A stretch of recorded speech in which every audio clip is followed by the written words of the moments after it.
Sarong persona, gadan matapos subot aksidenteng mapahalnas sa Sarong Creek sa Barangay San Felipe, Siyudad ni Naga. Uyaliwat si Jessica Calinog.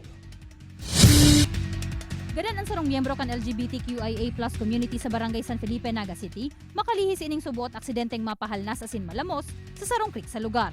Sigun ki Joey Peñas kan Naga City Public Safety Office, papuli na kuta na siya sa saindang harong kan may sarong parapadyak na nagrani sa iya, asin pigpaaram ka ini na igwang nalamos sa nasambitan ng lugar.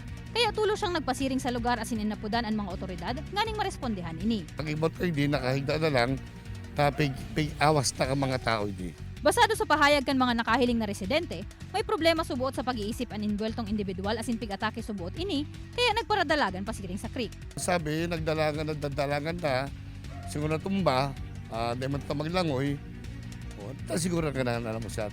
Pinorbaran man subuot ining i-revive kan mga otoridad asin idinalagan man sa ospital, alagad binawian man giraray nin buhay.